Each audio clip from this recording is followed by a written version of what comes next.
This is Covering the Spread. Here are your hosts, Jim Saunders and Dr. Ed Feng. What is going on, everybody? Welcome on into Covering the Spread. That's right here on the FanDuel Podcast Network and numberFire.com as we are getting you set for Super Bowl 54 between the Chiefs and the 49ers, breaking down some prop bets on the board for this game with Zachariason, the editor-in-chief of FanDuel and numberFire. My name is Jim Saunders. I am a senior writer and analyst for numberFire.com, joined here as always by Ed Feng. You can find his work at thepowerrank.com and find Ed on Twitter at thepowerrank. Ed, happy Super Bowl week to you. How you doing? I'm doing great. I think it's going to be a fantastic game. I'm just looking forward to it. Got my preview out already. And, when you see a game and the spread's 1.5, everyone expects it to be close. And hopefully we'll be heading into 10, 11 p.m. on Sunday night, and we'll all be glued to our TV sets with a fantastic finish. That is all we can hope for. And I think that we talked about this a long time ago, but you said the reason you became a non-Eagles fan was because they fired Andy Reid. So are you still rooting for Andy Reid in this game, kind of as like a lingering like Eagles fan sentiment? I think so. Yeah. It was kind of like, I kind of feel like they parted ways, right? I mean, they fired, if that's the correct word, then Sure. So be it. But, Andy Reid has been a great coach, and his offenses now look nothing like some of his offenses in Philadelphia. He's been able to evolve, made a good pick in Patrick Mahomes as quarterback. Obviously, there's a little bit of variance involved there in making that kind of pick, but it's really working out. Yes, of course, I would like to see him win, and I really do think they are. I really do think they will. I think they'll pull this one out. I do too. I'm going to talk about them in Covering the Future tomorrow because we actually have two shows this week. We have JJ today, and then tomorrow we're going to break down the game itself with Dr. Eric Eager of Pro Football Focus. So make sure you are subscribed to Covering the Spread wherever you get your podcasts, whether it be Apple Podcasts, Spotify, Stitcher, the Google Play Store, whatever it may be, you can find us there. And while you're there, please leave a rating and review as well. Zachariason is the editor-in-chief of FanDuel and numberFire. You can find his podcast by searching for the Late Round Podcast. He is also on Twitter at LateRoundQB. We're going to talk about player props for Super Bowl 54 and where he sees value for this year or for this game. Also, talking about how his process may be evolving for next year, given that JJ had a lot of success this year in his player props. Before we get to JJ, though, if you are looking to bet on the Super Bowl but aren't sure which team will win, FanDuel has you covered. Simply place a bet of at least $25 on an anytime touchdown scorer prop for the Super Bowl and receive a $1 bonus and site credit for every point scored by your selected player's team, up to $25. It is that easy. For more details, visit sportsbook.fanduel.com. Must be 21 years old. Gambling problem? Call 1-800-GAMBLER. Maybe you can get some insights on that by what we hear from JJ. So let's bring in JJ now and get his thoughts on this matchup between the Chiefs and the 49ers. Covering the present. Let's bring Zachariason into Covering the Spread. JJ, it was awesome having you on preseason. You kind of nailed your picks there, so excited to have you back on to talk about the Super Bowl. How you doing today? I'm good. I'm glad that let's just focus on the things that I got right in the preseason show as opposed to the stuff that I got wrong. What could you have possibly gotten wrong? I mean, never. We've never gotten anything wrong here either, so we can happily focus on what went right. More than okay with doing that. Before we talk about that, though, for me as a football fan, I am just excited for the Super Bowl because it's like two crazy fun coaches. Do you have any overall takes on this game, which to me seems like the most exciting one we've had in, I think, quite some time? Yeah, I mean, you look at it, you have the best player probably in the league in Patrick Mahomes, the most important player in Patrick Mahomes. Then you, like you said, I think the real storyline here is the fact that you have two really genius coaches, and Andy Reid, who's been getting it done on the offensive side for years. Obviously, he hasn't had many opportunities like this one, but then Kyle Shanahan obviously did what he did in that Super Bowl against New England as offensive coordinator for Atlanta. Kind of a revenge for him to kind of make up for what he did in that game, in the second half of that game. But Kyle Shanahan's showing us that he's one of the best coaches, best young coach for sure, in the NFL. So I think the coaching storyline is definitely one that's really, really interesting. I'm glad that these two teams are in it. I think when we looked at the conference championship landscape, these were the two teams I was rooting for just to see them match up against one another, because you have this great defense in San Francisco, this unbelievable offense with Patrick Mahomes in Kansas City, and we get to see those two match up. And it just doesn't feel cheap, which is good. Yeah. So it should be a fun one. Now, we talked before about how you killed it in the preseason. You said you liked Derrick Henry and Nick Chubb to lead the league in rushing yards. They were number 1 and number 2, respectively. So that was awesome, which means that your process from a projections perspective was pretty rock solid. But we've been asking a lot of our guests recently what changes they're making on their process heading into next year. Is there anything you're going to alter as you get set for 2020 based on what happened in 2019? I don't know if there's necessarily anything huge that I'm going to alter. I had some pretty good results this year. I mean, there were some things that I got wrong as well, but obviously, you mentioned the Derrick Henry and Nick Chubb thing, but I really think that what led me to Henry and Chubb, for instance, is that I try to be really mindful of range of outcomes. And I always talk about building projections as being a process rather than just looking at that finite, that number at the end and saying, this is what I'm projecting this player to score in fantasy or how many yards he's going to have. It's really important to go through the process of building those projections, because you start to uncover a lot of different things. It's not just about that end number. And that allows you to sort of be open-minded about a realistic range of outcomes. What happens if this quarterback gets hurt? What happens if this number 1 wide receiver gets hurt? Or what happens if the second-year wide receiver just doesn't perform the way that we thought that he was going to perform? Those are the sort of the questions that you have in the back of your head that allows you to be a little bit more open-minded and free with the way that you're thinking about these projections, because in the end, projections are meant to be precise, sure, but in the end, they shouldn't be the only thing that you're looking at whenever you're trying to predict what's going to happen. Excellent. So, let's talk about the Super Bowl. It's obviously different from what we talked about in the preseason when you're projecting the full season for running backs and quarterbacks and receivers. How is your process different in this game, especially given, the identity of these two teams? Yeah, so, it's really interesting, and this goes back to sort of how people view a coach like Bill Belichick in the fantasy football world, where people get angry at him because he rotates players in his backfield and he seems to be unpredictable. But the good thing is that good coaches are generally rational, and being a rational coach means that you're exploiting weaknesses of the other team. And so if we're sitting back and we're analyzing the weaknesses, we might be more right than we think that we are at times when we're analyzing these games. And it's just that what happens on a football field isn't what we're projecting, because coaches aren't necessarily seeing the same things that we are.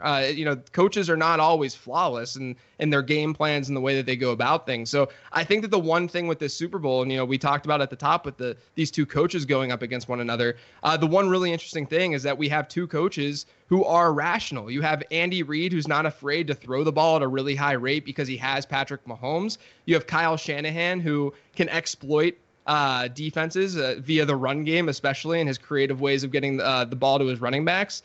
So I think that just given that, we know, for instance, that Kansas City can't stop the run very well. So what do we think is going to happen? Well, Kyle Shanahan likely in a neutral game script, if game script allows him to, he's probably going to want to run the football. He's probably going to want to use Raheem Mostert, and if Tevin Coleman's healthy, Tevin Coleman, and go with a similar approach that he had against Green Bay, because that was a weakness for Green Bay as well. So I think that's sort of the way that I'm looking at this game, is that we finally have a game. I shouldn't say finally, but we have a game where we have two coaches who should be thinking rationally, and that should help us be more accurate with our projections. Yeah, absolutely. I think it's beneficial when you're trying to have confidence in your picks, knowing that you can reasonably project the way things are going to be attacked. And like you said, a neutral game script, but like you said, we have a range of outcomes here too. So when you're looking for player props for a single game, is there something specific that you're looking for? You talked about range of outcomes. I think that could come to play here, but are you looking for anything in particular, like, guys with clear paths to unders, role changes? What stands out most to you when trying to find inefficiencies in prop betting? Yeah, I mean, in general, projecting game script is going to be everything. It's why we work with things like target share, with attempt share, because that is agnostic in a way to what game script is and what's going to happen via game script. If you have a good feel for a game overall, And if there's an inefficiency at the game level, if you're looking at a line and you're saying that the Chiefs should be favored by 5 points in this game, then that allows you to then trickle down to the players and say that there's a way to exploit that at the player prop level. So, for instance, if you think the Chiefs are going to win, then that means you should bump up Damian Williams. And what could happen with Damian Williams? You should probably bump down Patrick Mahomes' passing totals. Not necessarily his touchdown totals, but his yardage totals will probably be bumped down a little bit from a projection standpoint. So you're really just trying to look at this at the game as a whole and try to predict game script, which is not much different than what you would do if you were betting the game. But everything sort of starts at the top, and this is how I work with all my projections. It starts at the team level, and then it trickles down to the player level, and that's no different in a single game. So, JJ, I wanted to ask you, do you see Kansas City potentially getting away from their pass-heavy script? Just because San Francisco has the best pass defense in the NFL by a number of my metrics. They're not as good at stopping the run.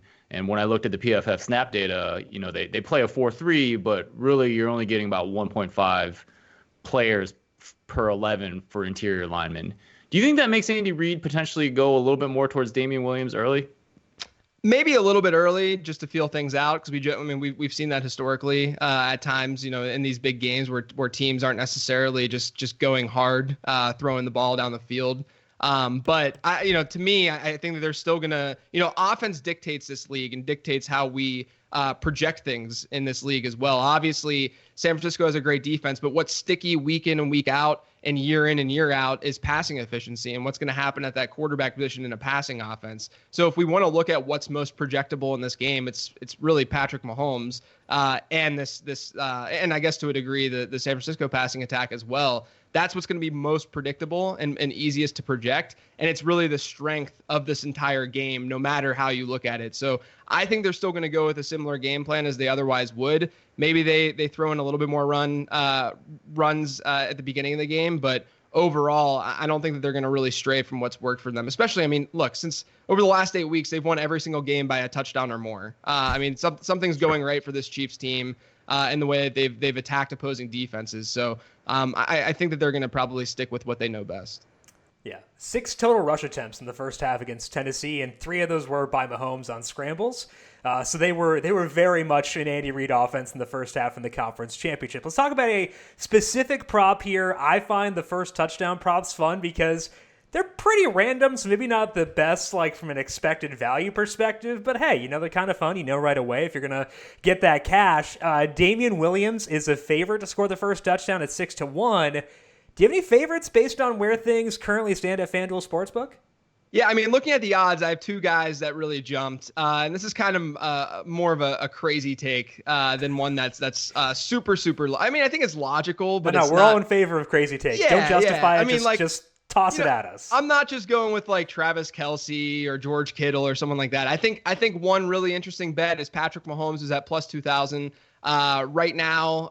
If you look at what he's done in the playoffs and specifically this season, basically when he's been healthy, he runs the ball a lot more than I think people realize. But in the playoffs, he's had 15 rush attempts over these 2 games.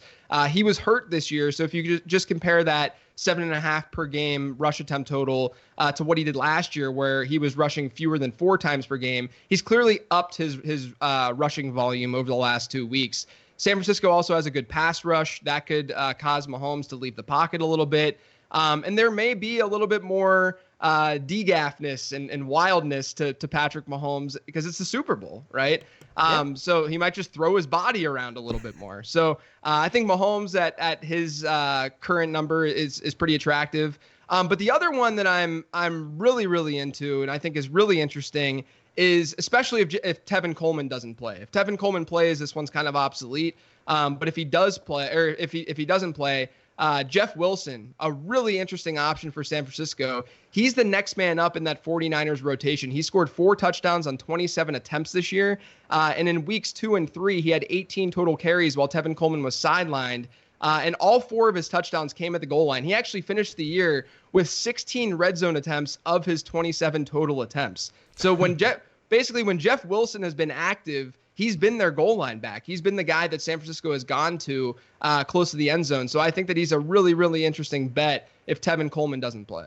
And the Jeff Wilson one is good because if Tevin Coleman is active, Jeff Wilson will probably be inactive. And I believe most games this year where Tevin Coleman has been inactive or has been active, Wilson's been inactive. And if you go to FanDuel Sportsbook, their terms of service states that if a player is inactive and you have a prop bet on him, the prop bet is you get your money back. That's not true at every book. So if you're betting at a different book than FanDuel Sportsbook, make sure you know the terms of your book. But that's really good for the Jeff Wilson one.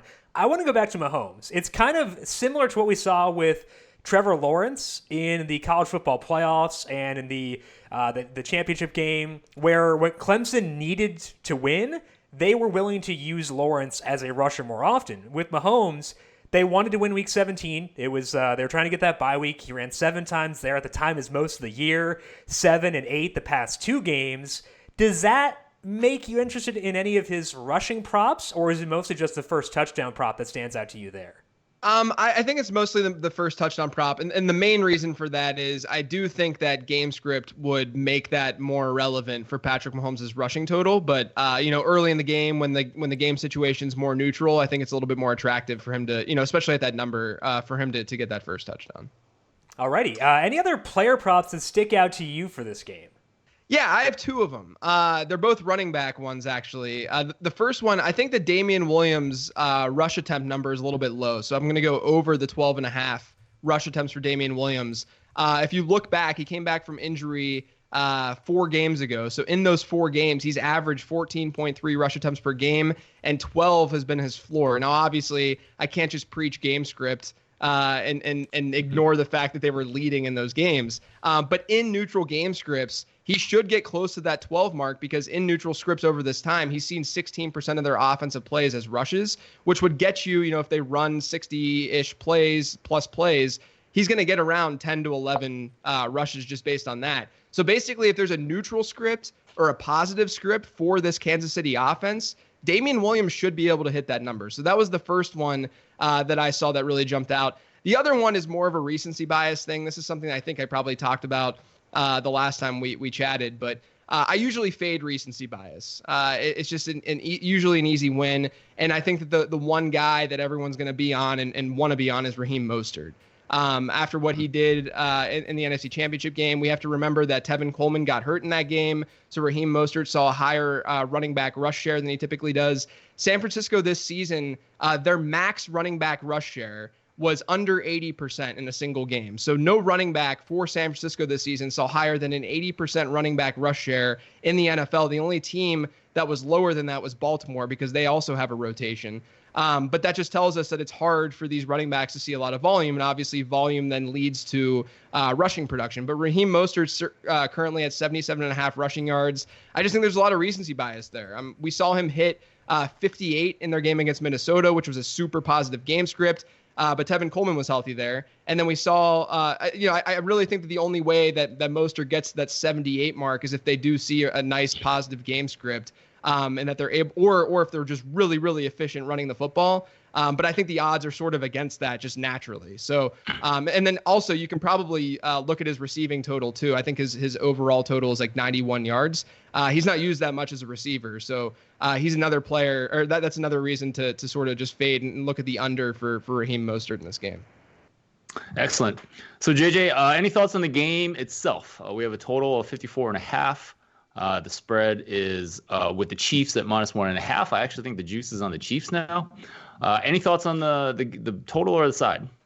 I really like the Chiefs. I'm not really sure what to think of the total, to be honest with you. I think it's pretty fair. But I like the Chiefs at -1.5. A lot of people are going to use historical Super Bowl performances and favor the defensive team because that's what we've seen in Super Bowls. But it's bad practice to look at that small of a sample size. And sort of go from there. It just doesn't make any sense to do that, especially when so many of those games could have gone the other way. I mean, you can look at like the Arizona and Pittsburgh Super Bowl, where Arizona was a pretty pass-heavy team. They could have easily won that game. If you look at the Patriots against the Falcons could have easily won that game. It's just not worthwhile digging into those small samples. But I mentioned it earlier. I mean, the Chiefs have looked really good since early November, since that loss that they had against Tennessee. They've won each game by a touchdown or more. I do think that San Francisco matches up fairly well against Kansas City, but we just are seeing this insane passing efficiency from Patrick Mahomes right now. And that, again, like I talked about earlier, is what's sticky week over week and year over year in the NFL is that passing component. So I really think that Patrick Mahomes can tear up this secondary. I think he's that good. And I do think also that what we talked about earlier, that the mobility of Patrick Mahomes is actually going to be pretty key in this game. All right. Absolutely. Should be a fun one. Yeah. Go ahead, Ed. Oh, I was just going to say, I agree with you. I mean, I just feel like the upside of Kansas City's offense is greater than the upside of San Francisco's defense. So, I would agree with you there. Yeah, should be a fun game. Again, I'm just excited to watch it because I enjoy watching Kyle Shanahan's schemes and Andy Reid being Andy Reid and Patrick Mahomes being Patrick Mahomes. So we can sit back, hopefully get some cash and these props that JJ's talking about and enjoy the game. JJ, I want to thank you once again for swinging on by and talking some player props. It was a fun conversation once again. Hopefully this one is as profitable as the last one was. Thank you again, and hopefully we'll talk to you again soon. Enjoy the game. Thanks, guys. Appreciate it. Thank you. Yeah, thanks, JJ. Covering the future. Big thank you once again to JJ Zachariason for swinging by and breaking down Chiefs versus 49ers. Follow JJ on Twitter at Late Round QB, and make sure you check out the Late Round podcast as well. And Ed, I think that something that JJ brought up that I've had some trouble grappling with the past week is specific matchups and where teams may have advantages. And I'm having some troubles with this one. What's your read on some big matchups that are going to dictate the way this game plays out? Yeah, I mean, it's really Kansas City's offense versus San Francisco's defense that's most intriguing. That's why I asked JJ whether he thought Andy Reid would go away from the usual script of throwing a lot on early downs, first down in the first half. When you look at the numbers, Kansas City throws on first down in the first half way more than any other team in the NFL, and that should be what you do against when you have Patrick Mahomes. And but San Francisco, like I mentioned in that segment, they're not as good as defending the run. Maybe do we see a couple more runs? But I kind of agree with JJ. It kind of makes sense because when you think about the matchups and you think about the speed of Tyreek Hill and just the way that San Francisco's top corner Richard Sherman plays, he's an excellent player, but speed and athleticism have never been his strength. He's actually written about how film study is the most important part of his game. So you can imagine a situation on early downs where Tyreek Hill is just kind of getting 10-yard chunks on some outs. And I think if that's available, Andy Reid's probably going to take that most of the time. So, maybe we don't see that. Maybe we don't see more running from them, even though they might have some matchups advantages there against San Francisco's defense. Yeah, I think they were, if you look at first and second down the first half, they threw 64% of the time, I believe. And it was pretty nuts, but their efficiency was also pretty nuts. And the thing that I think pushes me towards assuming they'll still be pretty pass-heavy is that if you look at Mahomes' numbers against really good defenses, he was still disgusting. He averaged 0.34 passing net expected points per dropback against a top 10 pass defense, which means nothing if you don't know analytics, but that would have been the third best mark in the league overall this year, including all defenses. Right. But he did that against top 10 pass defenses. He was actually worse against defenses ranked outside the top 10 because he's a cyborg. So in some sense, matchups didn't matter. And I also think if we're talking about this from a different matchup perspective, the biggest advantage Kansas City has over San Francisco is speed. And their speed it's partially in Damian Williams. He's pretty fast too. But that passing game has so many dudes who can kill you.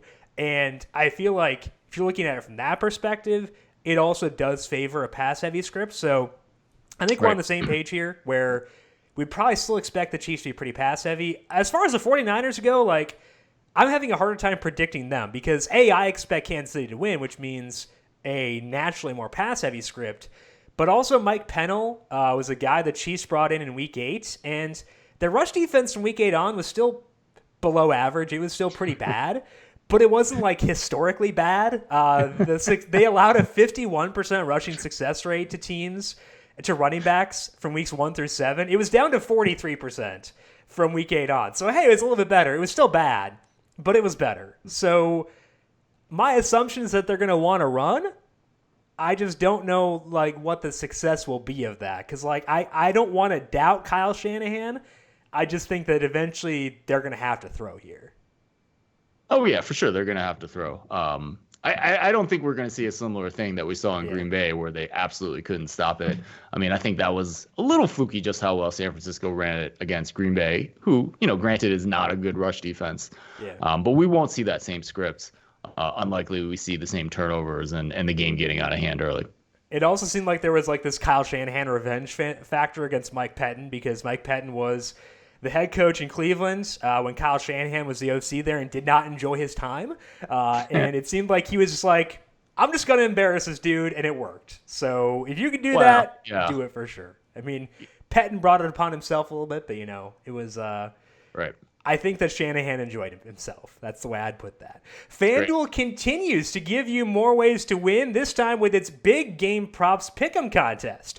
Log into your FanDuel or FanDuel Sportsbook account and answer 15 questions on the Chiefs matchup with the 49ers. If you get between 12 and 14 questions right, you will earn $100, again, with no entry fee. If you get all 15 questions correct, you'll earn $15,000. And the best part is, it's completely free to play. Seriously. To enter, visit FanDuel.com or sportsbook.fanduel.com. Eligibility restrictions apply. Let's talk more about this Chiefs versus 49ers game. Again, we'll get back to this game tomorrow with Dr. Eric Eager of Pro Football Focus. But first, Ed, you want to talk about the side in this game. Right now, it is the Chiefs -1.5, and it's actually -115 on the Chiefs -1.5, which you alluded to when we were talking to JJ, which is interesting because it's actually at 1 in a couple other books. FanDuel seems a lot more bullish on the Chiefs than other books may be. What do you see when you look at the number at 1.5 in this game? Well, I mean, you have to respect a sharp sports book like FanDuel. That's right. Shading Kansas City at 1.5. My number is Kansas City by 1.6, so that suggests absolutely no value in this game. But what I do think is interesting is how I came about this number. So there's a bunch of different factors that go into my model, but really this number is kind of a balance of two things. So first, there's data from the current season, and that actually favors San Francisco by a little bit in this game. So they've actually had a really strong season. The defense has been excellent. I think that kind of balances out numbers-wise with what Kansas City's offense has done. But numbers-wise, San Francisco's offense has been better than Kansas City's defense. One of the reasons, if you just looked at the data from this season, it would favor San Francisco. But another thing that's still in my model, and it might surprise some people, but there's still a little bit of a preseason component in there as well. There tends to be a little bit more weight with the NFL just because it's such a league with regression to the mean. You see outlier performances like what we saw from Baltimore this year, and just kind of they regressed, and they regressed pretty hard in that one game against Tennessee. And you have to remember, this model actually lies Kansas City by almost a touchdown in this game. And Kansas City was a primary Super Bowl contender at the beginning of the season. They obviously didn't play like that the whole season. Really hit a rough patch during the middle, and Mahomes wasn't really his elite self. He was working through some injuries. The offense has certainly surged, and now they do look like that Super Bowl contender through their 2 games in the playoffs. And so it's kind of like, the balance of the two things in my model that are landing on Kansas City by about 1.5. You also have to look at the defense, too. This unit has gotten better. Just a couple numbers. Halfway through the season, 8 games. So this has been right after the Green Bay game where, the defense was not good. The defense was 18th when I look at passing success rate. They were 7th when I look at yards per pass attempt against them. And they were dead last when I look at rushing success rate. And as you mentioned, you mentioned their success rate against running backs. Very similar to what I have.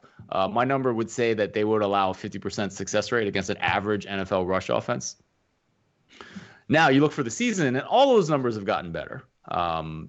They're 12th when you look at passing success rate on defense, 3rd in adjusted yards per play. I think a lot of that is big play prevention because their 2 safeties have the best cover grades out of the secondary. So those guys are doing a good job. And yes, they are still last in rush defense when you look at adjusted success rate over the course of the season. But now they're only predicted to allow 47% success rate against an average NFL team. So improvement, you obviously alluded to some of the personnel changes that potentially got them there. Again, I think San Francisco is going to be able to run, but it's not going to be like last week. I think this is going to be a good game, and a game in which Kansas City probably kicks a late field goal to win it. Yeah, I think with Juan Thornhill, their other safety outside of Tyrann Mathieu being out, it could be a negative if they were facing a different team. But they're facing a team that does not throw deep. Jimmy Garoppolo's average depth of target was like bottom 2 or 3 guys in the entire league this year. They don't throw deep, which means that Juan Thornhill being out is not really going to be a major deterrent there. And I think that's super beneficial. And I think the other thing, too, is very interesting about your model is that if we look at this and we include the prior, it favors the Chiefs. If we, skew things towards the second half of the year, it's going to favor the Chiefs as well. But it still winds up at this 1.5 number. So I like talking through the process. Then I guess it's very interesting that the prior is still included. I'm guessing it's not a big portion of the model at this point, though.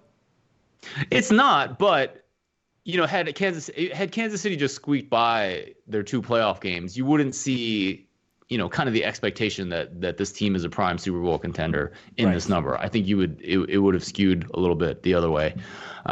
So yeah, but it's in there, and that's what I found to be the most predictive.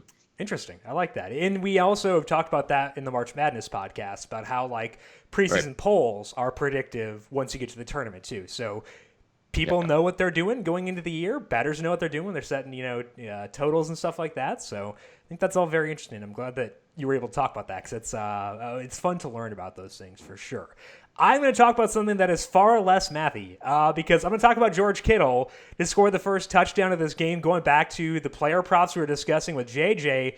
And he's at 9-1 right now at FanDuel Sportsbook. I was able to get him at 10-1 over the weekend. So I would do some number shopping here. You may be able to get better than 9-1, but I broadly like George Kittle in this spot. And he's pretty likely to find the end zone here because the Chiefs have a lot of strengths on their team, but linebacker play ain't one of them. They allowed the 5th most receiving yards to tight ends during the regular season. That's compared to allowing the fewest receiving yards to wide receivers in the entire league. And, they could decide that, hey, we're going to put Tyrann Mathieu on George Kittle because Tyrann Mathieu's been elite. He's a big reason that pass defense has gotten better, as you were alluding to down the second half. They could just say, we're going to take out Kittle and put Mathieu on him. And they did that at times this year. We when they're facing Hunter Henry and Darren Waller, we saw Mathieu on those guys a couple of times. So I'm guessing we will see some Mathieu on Kittle, but George Kittle weighs 60 pounds more than Tyrann Mathieu. He is 7 inches taller than Tyrann Mathieu. And that's still not necessarily a great matchup, even though Tyrann Mathieu is, I would say, one of the best secondary players in the entire league. If we look at this 49ers offense from week 13 on, which is when Deebo Samuel's role really expanded, Kittle has 31% of the 49ers overall targets. That is in addition to 33% of the red zone looks. So when they get in close to the goal line, they're going Kittle's way. And that's probably why Kittle is plus 125 to score a touchdown anytime. He is also plus 850 to score 2 touchdowns. So seeing him at 9-1 to score first, I think is pretty intriguing. Now, I also think Kansas City's going to win this game, and that makes this a little bit risky because I'm expecting them to score more often than San Francisco. But I think getting Kittle at 9-1 is pretty intriguing. Again, I would look around because you may be able to get some 10s out there for Kittle, or maybe even better, depending on the way things look. But it's a pretty favorable matchup for Kittle against these linebackers and potentially against Tyrann Mathieu, where I want to broadly at least take a look at him. But Ed, I know first touchdown score, pretty erratic, I think is the word I would use as a market. But I'll give it a look. Is this a market you have any interest in at all? A little bit. I mean, I'm intrigued that the running backs have, the highest odds, even though, wide receivers tend to score more touchdowns. Yeah. So I haven't looked at it closely, but it's certainly, I think that the more randomness is involved in a particular type of bet, the more usable data and numbers are. Sure. And a counterexample is you can bet on whether the first play is a run or a pass. Yeah. And you can use data there too. But there's less randomness in that play call. That's something that's in the mind of an offensive coordinator or a coach.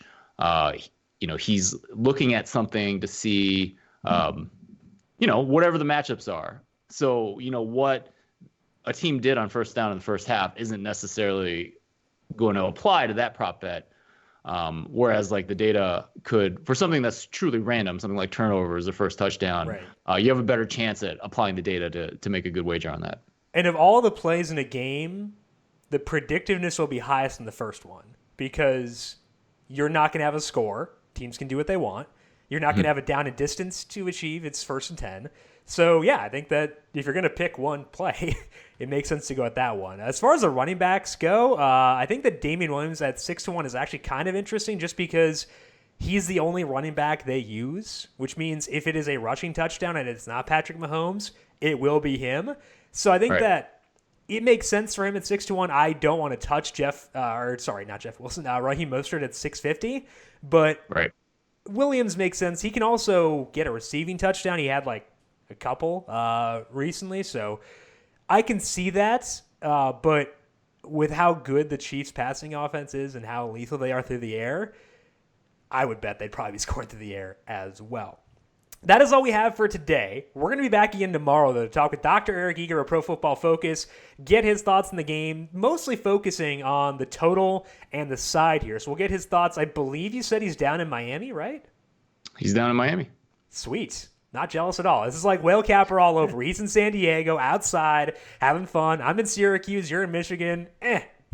Whatever. Thanks, Eric, for rubbing it in, but we'll talk to him tomorrow. Big thank you to JJ Zachariason for swinging by and breaking down all those prop bets. Find JJ on Twitter at LateRoundQB, and once again, his podcast is the Late Round Podcast. Ed, what you got going on for this week over at the Power Rank? Yeah, I released my Super Bowl preview. I look at matchups in the game. San Francisco. I look at matchups in the game based on tendencies. We've obviously covered some of them in this episode. But I also, on the defensive side of the ball, looked at snap data to figure out what these teams do in terms of personnel. I thought that was pretty interesting, something I'm definitely planning on doing more in the future. So you can check that all out at thepowerrank.com. There's my member prediction is out there. There's nothing behind a paywall this week for the Super Bowl. And then, we'll have another episode of the Football Analytics Show as well.